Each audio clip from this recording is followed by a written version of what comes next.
O que causou esses protestos? Tá? O que causou os protestos foi depois que o Congresso não aceitou a tentativa de golpe de Estado do Pedro Castillo, tá? No dia 7 de dezembro. Então ele foi preso e condenado a uma pena inicial de 18 meses. Está preso em Lima, na capital.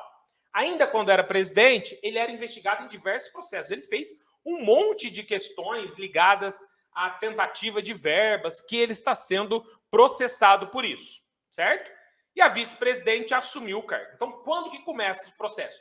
Quando o impeachment passa no Congresso, o Pedro Castillo, achando que tem base, ele vai e tenta o golpe de Estado, é derrubado pelo próprio Congresso e é preso. Dina Boluarte é levada à presidência. Nesse momento, as manifestações se iniciam no Sul, em 7 de dezembro, e vem numa escalada de violência até chegar na quinta-feira, 19 de janeiro, na tomada de Lima.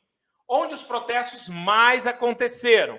Naquela região mais ao sul, majoritariamente indígena. É a primeira vez desde 1956 que o presidente, é por isso que esses caras estão lutando pela soltura do Pedro Castillo, é a primeira vez em mais de 50 anos que você tem um representante que, na visão dos manifestantes, que mesmo que tenha erros, ele vai buscar melhorar a qualidade de vida da população andina, tá? Embora a pobreza tenha diminuído um pouco no governo do Pedro Castillo, ele teve um desastre econômico de modo geral, né? Você vai ter ali alguns indicadores que ele disse que ia passar Lima são atrás, com mortalidade infantil. Houve ali uma cena possível melhora, mas um imbróglio muito grande no processo político fez com que o Pedro Castillo perdesse completamente o controle e o poder do país. Tá? Então, destinos importantes como Cusco e Puno, que fica ali naquela região sul, hoje estão fechados por conta dessas manifestações que estão acontecendo no Peru. Bom, o que pedem os protestos? Né? Essa galera está protestando pelo quê? Primeira coisa, eles querem a renúncia da Dina Boluarte. Eles querem o fechamento do Congresso, que é o que o Pedro Castillo queria, dizendo que o Congresso joga contra o governo.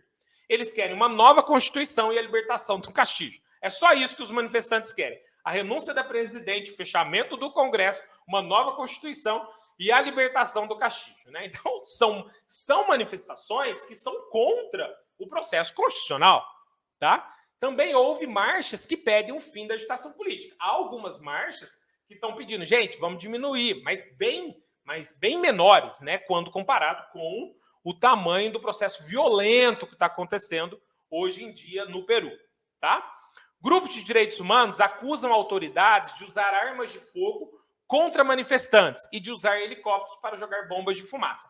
Aí começa o processo de narrativa, né, galera? Você vê algumas fotos aqui à direita, não mais mortes, direitos humanos falando, né, manifestantes em frente à tropa de choque, você vê manifestantes queimando algumas coisas e vira, né, no meio é muito difícil identificar o que cada um está pedindo, cada um está fazendo. Então a polícia usou de alguns armamentos, algumas pessoas morreram em choque, inclusive policiais em confrontos com esses manifestantes, a questão é que o processo está fora de controle. E o Exército afirma que manifestantes estão usando armas e explosivos caseiros, certo? Em 10 de janeiro, a Procuradoria do Peru está investigando a Dina Boluarte por genocídio. Genocídio qualificado contra esses manifestantes. Por quê? Como se estivesse tentando dizimar essa etnia, esses grupos das comunidades andinas, que são a maioria daqueles que estão protestando contra o governo dela. Então ela está sendo investigada por genocídio. Porque desses 50 morreram 2 policiais, mas os outros 48 são esses povos indígenas que estão manifestando. Só que a Dina Boluarte ela tem uma desaprovação gigantesca, inclusive pelas elites de Lima, porque ela apoiou o Pedro Castillo. Então, entende como é que é complicado o momento que o Peru está vivendo. O que está acontecendo nessas manifestações? Então, os manifestantes bloquearam rodovias, incendiaram prédios, invadiram aeroportos, né, foram para o aeroporto de Lima, que teve que ser fechado. Então, isso implicou em milhões de dólares de prejuízo, perda de receita. Cusco está fechado, que é um dos maiores arrecadadores, né, do processo de impostos do país. Né? Então, suspendeu o comércio, suspendeu voos. Então, esse tipo de manifestação, a gente sabe que gera, na verdade, é um lesa-pátria. Né? Ele gera um processo complicado para para o país, né? Para os moradores do país. Ele atrapalha a economia e tudo mais. As forças de segurança responderam com violência. Civis que não estavam protestando ficaram feridos. Aí atinge de cá, atinge de lá, a polícia vai com violência de cá. Os manifestantes dizem que não era para ser com violência, que era pacífico, mas tem manifestante envolvido no meio, jogando explosivo e vira um país sem controle. Tá o que está acontecendo. A Comissão Interamericana de Direitos Humanos condenou a violência tanto das forças de segurança quanto dos manifestantes e pediu diálogo. Nesse momento, não tem certo e errado.